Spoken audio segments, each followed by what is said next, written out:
नमस्कार, आप देख रहे हैं इंडिया टीवी। आपके साथ मैं हूं गौनिका अरोड़ा। नरेंद्र मोदी जब चुनाव लड़ने निकले थे तो पहला राउंड सबसे मुश्किल था और आखिरी राउंड सबसे मुश्किल है।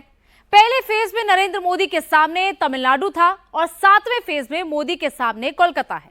2019 में मोदी तमिलनाडु की 39 में से 39 सीटों पर हार गए थे और कोलकाता की 9 सीटों पर भी उनका स्कोर 0 ही था।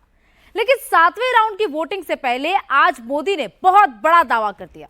प्रधानमंत्री ने कहा कि देश में सबसे बेस्ट रिजल्ट बंगाल से ही आएगा।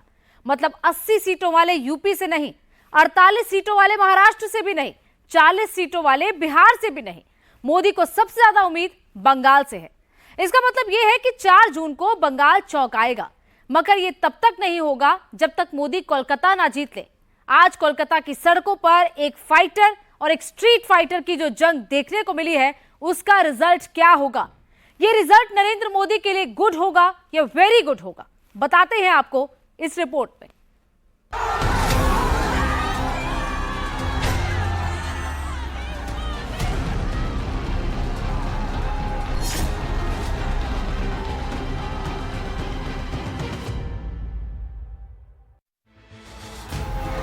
क्या नरेंद्र मोदी का 400 पश्चिम बंगाल से पूरा होगा?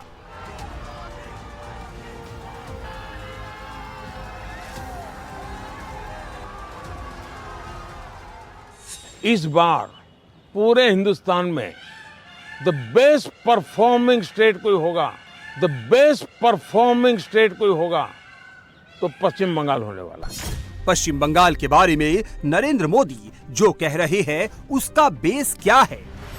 फाइनल राउंड की वोटिंग से पहले ये अपने वोटर को मोबिलाइज करने की कोशिश है या नरेंद्र मोदी को सचमुच कोई सुपर पॉजिटिव रिपोर्ट मिली है? भारतीय जनता पार्टी को सर्वाधिक सफलता पश्चिम बंगाल में मिल रही है। सर्वाधिक सफलता नरेंद्र मोदी के कहने का मतलब जानते हैं क्या? इस देश में चुनाव के लिहाज से 4 बड़े राज्य हैं। यूपी जहां लोकसभा की 80 सीटें हैं, महाराष्ट्र जहां लोकसभा की 48 सीटें हैं, पश्चिम बंगाल जहां लोकसभा की 42 सीटें हैं और बिहार जहां लोकसभा की 40 सीटें हैं। यूपी में नरेंद्र मोदी की पार्टी ने पिछले चुनाव में 80 में से 62 सीटें जीती। अलायंस को मिला दे तो कुल 64 सीटें मोदी को मिली। बीजेपी 78 सीटों पर लड़ी और 62 सीटें जीती। उसका अपना सक्सेस रेट 80% था। महाराष्ट्र में 2019 का चुनाव बीजेपी यूनाइटेड शिवसेना के साथ लड़ी थी। बीजेपी महाराष्ट्र में 25 सीटों पर लड़ी थी और 23 सीटें जीती थी। इस तरह महाराष्ट्र में बीजेपी का सक्सेस रेट 92% था। बिहार में बीजेपी खुद 17 सीटों पर ही लड़ी थी और 17 की 17 सीटों पर उसे जीत मिली। बिहार में बीजेपी का सक्सेस रेट था 100%। क्या पश्चिम बंगाल में इस बार बीजेपी इन 3 राज्यों से बेहतर परफॉर्मेंस करेगी? क्या पश्चिम बंगाल में बीजेपी 75% या 80% का सक्सेस रेट मेंटेन करेगी?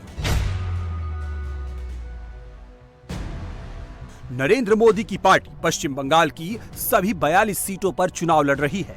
75% सक्सेस रेट का मतलब है 32 सीटें और 80% सक्सेस रेट का मतलब है 35 सीटें। 30 से 32 सीटें जीतना बीजेपी को अचीवेबल लगता है और 35 सीटों का टारगेट अमित शाह ने रखा है। प्रधानमंत्री ने उसी पर मुहर लगाकर उसे पक्का कर दिया है।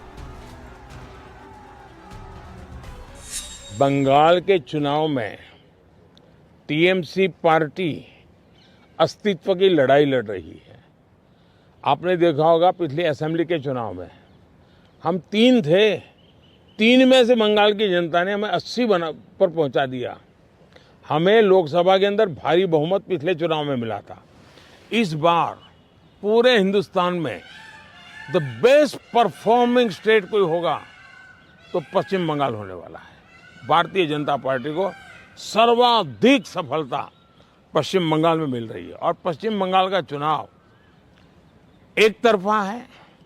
जनता जनार्दन उसको लीड कर रही है और उसके कारण सरकार में बैठे हुए लोग, टीएमसी के लोग बौखलाए हुए हैं।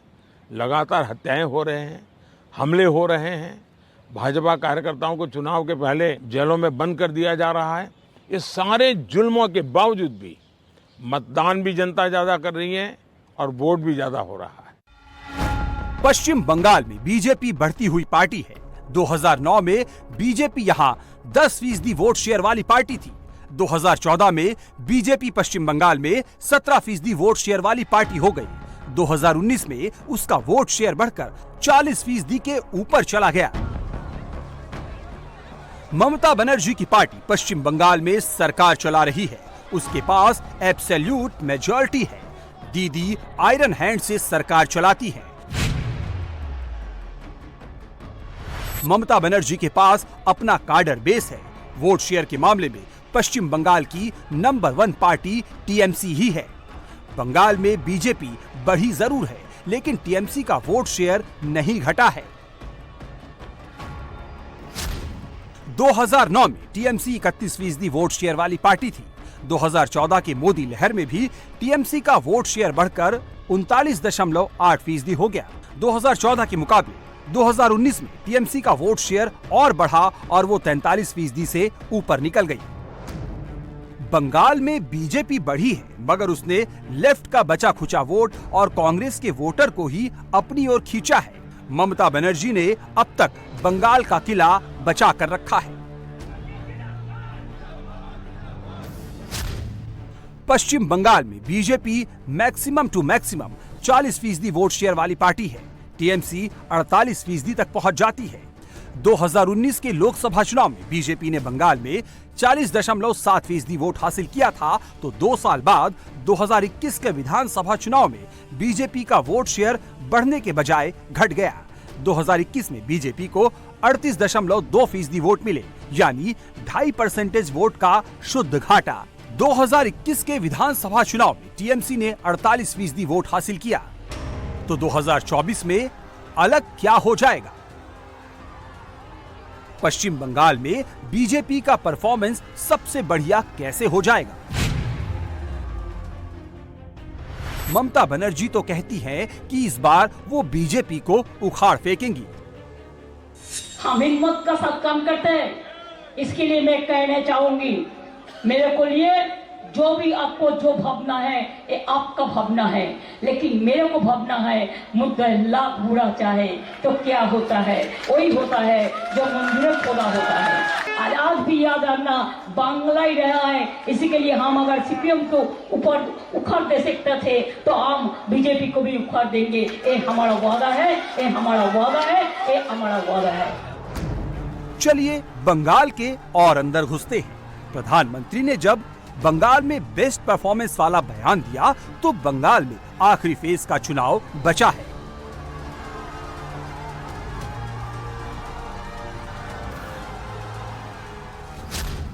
ममता बनर्जी का सबसे मजबूत किला ग्रेटर कोलकाता। यहां बसता है बंगाल का भद्रलोक। उसके साथ मिलता है ममता का मुस्लिम वोट बैंक। नरेंद्र मोदी ने जिस कोलकाता में रोड शो किया, उस कोलकाता का रिकॉर्ड है, ये शहर कभी बीजेपी के साथ आया ही नहीं। यहां ममता का राज चलता है, ममता की ही पार्टी जीतती है। 2019 का रिकॉर्ड देख लीजिए। Basirhat margin 3,50,369, Diamond Harbour margin 3,20,594, Jaynagar 3,16,775 vote का मार्जिन, जादवपुर 2,95,239 वोट का मार्जिन, मथुरापुर वोट का मार्जिन 2,03,974 और कोलकाता दक्षिण में यह मार्जिन 1,55,192 पर रहा। जबकि कोलकाता उत्तर में मार्जिन 1,27,095 वोटों का रहा, तो बारासात में 1,10,169 और दमदम में 52,999 वोटों का मार्जिन रहा। 7th फेज की ये 9 सीटें ममता का ऐसा मजबूत गढ़ है जो अब तक बीजेपी के हाथ नहीं आया है। इन्हीं इलाकों के दम पर, इन्हीं सीटों के बल पर दीदी ये कह पाती है कि वो बीजेपी को बंगाल से उखाड़ कर फेंक देंगी।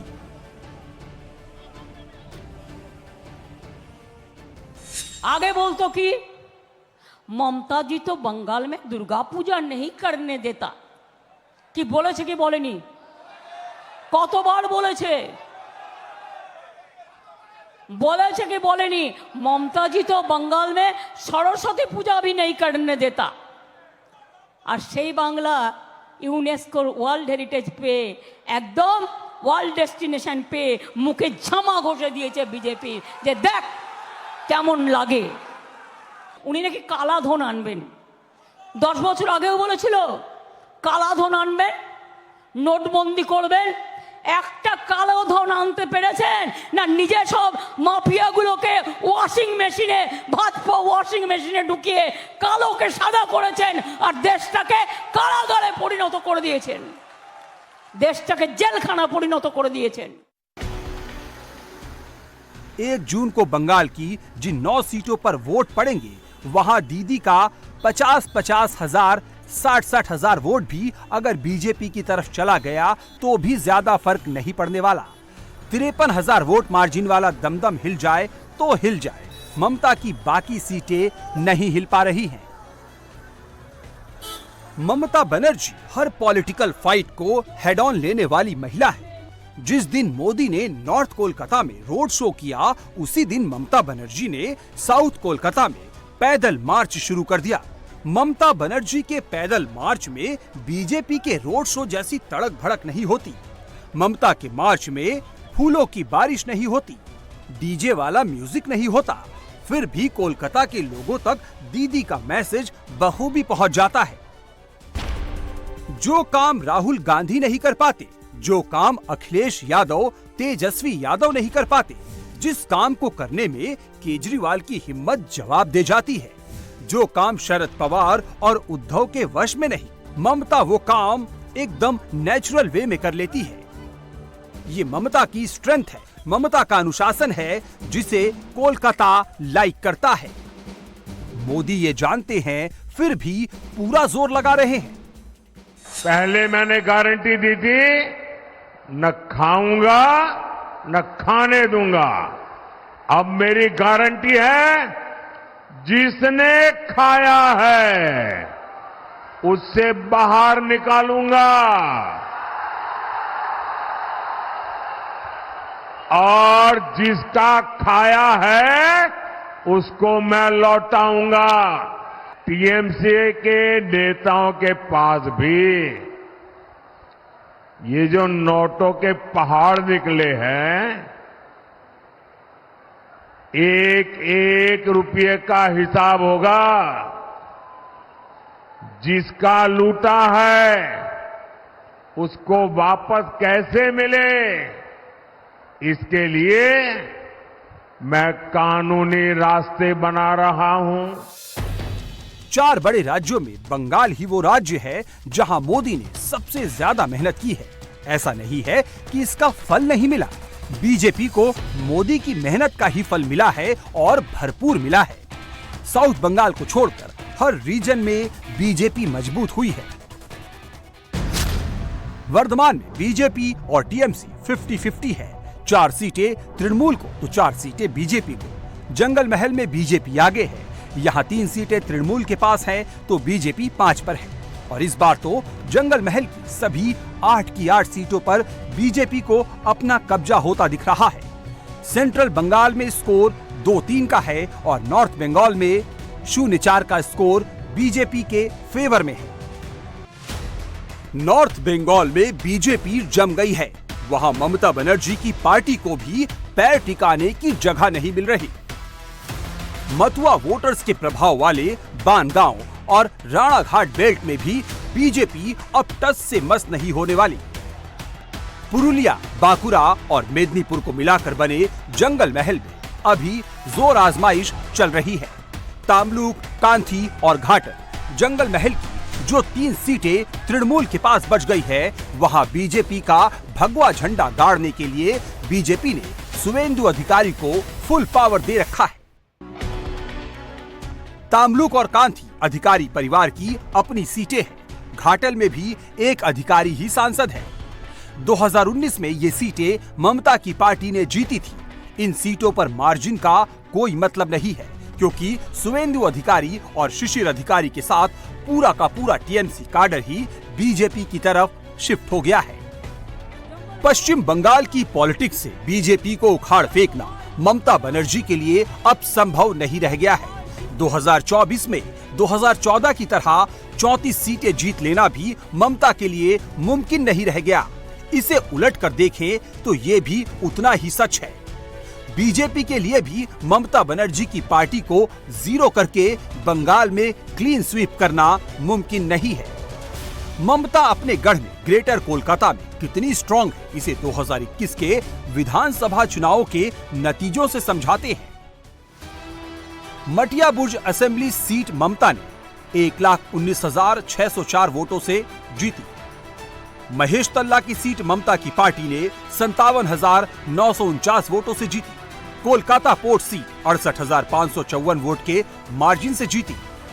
बैलीगंज असेंबली सीट 75,359 वोट के मार्जिन से जीती। बेलाघाट सीट 67,140 वोट के मार्जिन से जीती। एंटेली सीट 58,257 वोट के मार्जिन से जीती। ममता ने चौरंगी सीट 45,344 वोट के अंतर से जीती। जितने वोटों के अंतर से दूसरी पार्टी लोकसभा का चुनाव जीतती है, कोलकाता में ममता की पार्टी उतने अंतर से विधानसभा चुनाव जीतती है। लोकतंत्र में संख्या बल ही सबसे बड़ा बल होता है। 7वें फेज में ये संख्या बल ममता के साथ दिखता है, कम से कम तब तक जब तक कि बूथ पर वोटर्स की कतार खड़ी नहीं हो जाती। अब आपको दूसरे नंबर दिखाते हैं। जब नरेंद्र मोदी बंगाल का चुनाव क्लीन स्वीप करने की बात करते हैं तो उनका लॉजिक क्या होता है? मोदी के लॉजिक के पीछे भी नंबर्स हैं। 14 के मुकाबले 19 में बीजेपी का हिंदू वोट 36% बढ़ा। इसी दौरान टीएमसी का हिंदू वोट 8% घटा। 14 के मुकाबले 19 में बीजेपी का सवर्ण वोट 33% बढ़ा। टीएमसी का सवर्ण वोट 7% घटा। बीजेपी का ओबीसी वोट 44% बढ़ा। टीएमसी का ओबीसी वोट 15% घटा। बीजेपी का दलित वोट 41% बढ़ा तो टीएमसी का दलित वोट 13% घटा। बीजेपी का आदिवासी वोट 47% बढ़ा तो टीएमसी का आदिवासी वोट 12% घटा। पश्चिम बंगाल की चुनावी राजनीति का एक और एंगल है, वो है लेफ्ट और कांग्रेस को मिलाकर तैयार किया गया इंडी गठबंधन। इंडी गठबंधन उसी वोट बैंक पर दावा करता है जिसका सहारा लेकर ममता बनर्जी नरेंद्र मोदी को हराने के सपने देखती है। मुस्लिम और गरीब वोटर जहां जहां टीएमसी और इंडी में बटा, वहां वहां समझ लीजिए कि ममता का कैंडिडेट हारेगा और बीजेपी का कैंडिडेट जीतेगा। टीएमसी और लेफ्ट इंडी अलायंस में है। टीएमसी और लेफ्ट दोनों वोट बैंक अपीजमेंट की पॉलिटिक्स करते हैं।